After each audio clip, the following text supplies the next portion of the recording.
Hi, I'm Denny, and I'm going to be reviewing the Rolling Stones' new album, Hackney Diamonds. I'm a big Rolling Stones fan my entire life. Ever since I was a teenager, I've been a huge fan. I've seen them in concert 10 times, and I've been eagerly anticipating this new music for years and years now. Their last full album of original material came back in 2005. It is now 2023, so it's been a long wait and a long ride, and I can't wait to jump in and tell you my feelings as a big fan of the band, what I think of Hackney Diamonds. Now, it may make some people angry, but I want to tell it straight. Tell them everything that I feel because I really want to tell the truth. Before I begin, I want to tell you my rating system, how I'm going to be grading the album. I'm going to go through it track by track, and I have a pretty simple system that goes back to the days when I used to rip CDs and put them on my iPod. I would just rip the songs that I liked, and the songs that I didn't like, I would simply leave off. So that's how I'm going to be approaching reviewing this album. I'm going to go through it track by track and tell you the songs that I would keep on a playlist or add to a music player or burn to CD or whatever, or a cassette, and the songs that I would just leave off and listen to only when I'm listening to the entire album as a whole. I also want to say that I'm going to be completely honest. I'm a big fan of the Rolling Stones, but I'm not going to try to fanboy it. And just, if there's a song that I don't like, I'm going to let you know. But if you do like it, I am the happiest person in the world. I'm such a big fan of the Rolling Stones. I really believe that the more people who like Rolling Stones songs, the better. So if there's a song here that I've trashed that you really do enjoy, I'm very happy for that. There are people out there who are going to think every track is fantastic on this album, and I highly approve of them and give them the biggest thumbs up ever. So I'm just going to lay it down straight and give you my opinions right now. Let's get started. The first song of the 12 tracks on Hackney Diamonds is called Angry. This came out a few weeks ago as the first single. It was accompanied by a very colorful music video and got a good reception. I don't think it's the best song on the album, but it is good meat and potatoes rock and roll. But it also has a little bit of country flavor, I think, in the songwriting, a theme that comes up often in Mick Jagger's songwriting these days. It's a good song. I don't think, again, it's on the top of the list, but I do give it a thumbs up. I would rip it from the album and put it on a playlist with no hesitation. The second song is Get Close. Now, a few weeks ago, both Get Close and the next song, Depending on You, leaked. And I had a chance to listen to them both, but I was in a public place and listening on my phone at a very low volume. I didn't even listen to the entire song of each track. And the first time I heard it in very poor conditions, I didn't like Get Close. And I was kind of worried about it. I thought Depending on You was all right. But it was the bad conditions. When I finally got home recently now to listen to Get Close for the first time, I was like, yeah, this is pretty good. And then I listened to it a second time and I was like, wow. And the third time I was like, how did I ever live without this song? So it has climbed to my top 3 favorite songs on the album. It is number 3 of the top 3 favorite songs. It's really good. It's the definition of a grower. Like I just said, it wasn't that great at the beginning, but something about it, there's some quality I can't quite define that makes it appealing. Every time I listen to it, I go, yeah, that's really good. The third song on Hackney Diamonds is called Depending on You. Now, it's a ballad, and I have to tell you that I am prejudiced toward the funkier numbers and the harder rocking numbers and less against the ballads. That's just my personal preference. It's a good song, and I think it's actually so good that it does get and approval. So Angry, Get Close, and now Depending on You have all gotten rips. I'd rip them and put them on my iPod. It's a really good song. It is a ballad, but it also has kind of a melancholy, evocative feeling, kind of like Waiting on a Friend, the other Stones song that has a similar vibe. The fourth track on Hackney Diamonds is featuring one of my favorite artists of all time, Paul McCartney. I love his solo work. In fact, I think I'd put the Rolling Stones, the Ramones, and Paul McCartney on my top 3 artists of all time, my favorites. And I was really looking forward to this one, and it's an upbeat punk number. I love punk music. I love it when the Stones go for it and raise that tempo. So I was just really psyched to hear this, but I didn't like it. It wasn't that great. There was a song by Mick Jagger and Dave Grohl that came out in 2021 called Easy Sleazy, and it sounds very much like that song, which in turn sounds a lot like an old Sex Pistols song called Liar.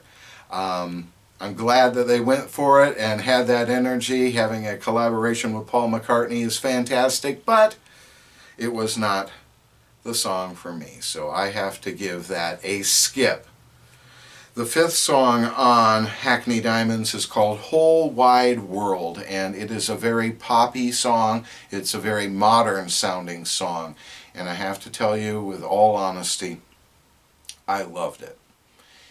It was a contender for my favorite song on the entire album. It is now rated number 2. So my number 3 favorite is Get Close. My number 2 favorite is Whole Wide World. I don't know whether it's me, maybe getting older. I've gone away from the more traditional songs that sound like things they've done before.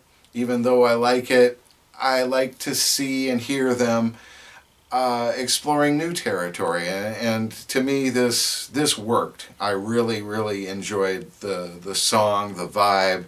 It feels like a young, fresh, modern pop song, and it appealed to me very much. Number 6 was Dreamy Skies. This has been getting a lot of attention by fans. I think this is the most country number possibly of the entire album. Some people consider it.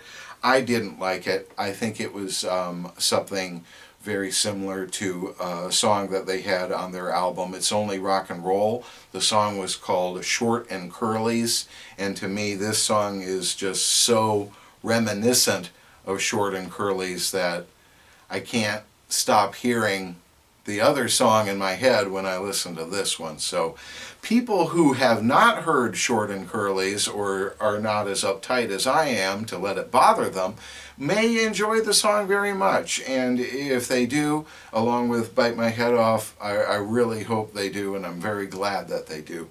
It was just not a song that worked for me, so that would be a skip. Number 7 on Hackney Diamonds is called Mess It Up. People have called this a disco song. I guess I could see that. It doesn't sound like Miss You. It's in the same vein of it. When I first heard Mess It Up, the verses started and I was thinking to myself, this is sort of mid. And then the chorus hit and I was like, wow. It hits me somewhere deep inside my brain in a place I can't quite fully describe, but I loved it. This is my favorite song off the entire album. I think it's magnificent. It's again like Whole Wide World. It has a kind of a classic disco feel and kind of a rock feel, but also a really modern feel. Loved it. The song 8, number 8, Live by the Sword. That features the old classic rhythm section with Charlie Watts on drums and Bill Wyman on bass. The lyrics are kind of corny. They kind of sound like a nursery rhyme. Just got to be honest and tell it straight. It also sounds like a B-side song that the Rolling Stones put out in the 90s called Jump on Top of Me. But Jump on Top of Me is one of my favorite songs of all time, and despite the corniness of the lyrics, it's a good rocking song. I enjoy a hard driving rock song, and this delivers the goods. Even though I would put it at a lower rank than some of the other songs on the album, this would get an approval and added to the list. Number 9, Driving Me Too Hard. This is another ballad, and it is a good song. It's a good ballad. It's a good ballad. But I don't really care for ballads that much. They really have to somehow hit the next level for me to want to listen to them on a regular basis. And this is not a song I think I would want to listen to on a regular basis, especially when I'm hyped up by the other previous songs that give me energy. Something like Live by the Sword has got me worked up and wants me to get jamming to another song that's of similar drive and tempo. And Driving Me Too Hard was just a little too slow. But again, I hope that you like it. It is a quality song. I'm not going to say it's not. Number 10, Tell Me Straight, the only song here sung by Keith Richards. He does a great job. He's also accompanied with backup vocals by Mick Jagger. Very unusual, it seems. They rarely seem to be together on a track, or Mick is doing straight up traditional backup vocals. So it's great to hear that. It's great to hear Keith in good voice. It's a good song, but again, it's too slow for my liking. I don't know why these ballads have to be so mournful, or why they have to always have ballads at all. It seems like it's been a long time since Keith has just delivered a brand new, straight ahead rock and roll song. Even Infamy was mid-tempo. So I would leave off Tell Me Straight. Sorry. Sweet Sounds of Heaven is track number 11, and this came out a few weeks ago. This was the second single, and it is fantastic. I can't say enough about this song. When it came out, I listened to it 10 times in a row, and I swear the 10th listen was every bit as fresh and exciting and invigorating as the first listen. And it surprises me that it's 7 minutes long, because it does not feel like 7 minutes long. The first half of the song sounds like 3 minutes, and the reprise, once they go back into it, sounds like 30 seconds, in my opinion. So every time the song goes by, listen to it, it flies by like a flash. And the final song on Hackney Diamonds is Rolling Stone Blues, also called Rollin' Stone. It's a cover of a classic blues song by Muddy Waters, and you probably know by now it is the song that gave the Rolling Stones their band name. And it's the first time that it's ever been covered by the band, and it's not the band in this one, it's just Mick Jagger and Keith Richards, with a guitar in Keith's hands and a microphone and a harmonica in Mick Jagger's hands. And it's very affecting. It's very good. It's raw, straight ahead, no frills, old-fashioned hardcore blues. And I know that there's going to be a lot of young people listening to this album and hearing the Rolling Stones, maybe if not for the first time, really listening to them closely, attentively for the first time.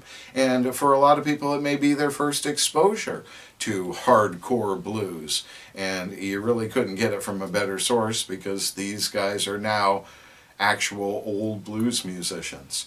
So that's the entire thing. I would add Sweet Sounds of Heaven and Rolling Stone Blues to anything on my keeper list. So let's go down all the way through it.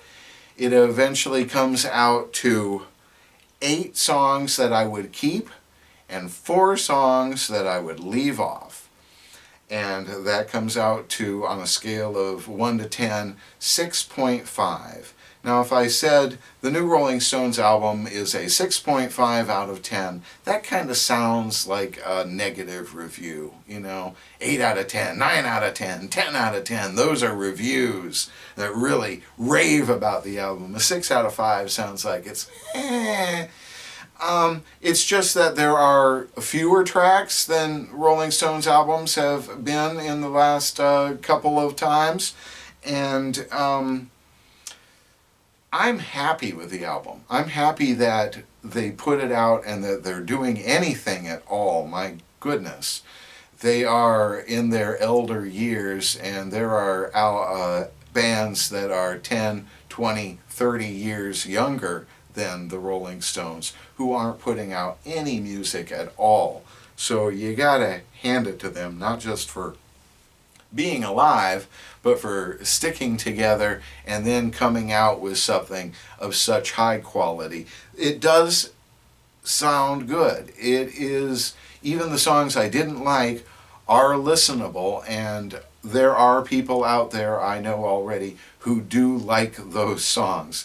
And like I said near the beginning, there are people who think that every song, or almost every song on this, is amazing. And the tracks that I do like, I really, really love, and will be very happy to be listening to them on repeat for the next rest of my life.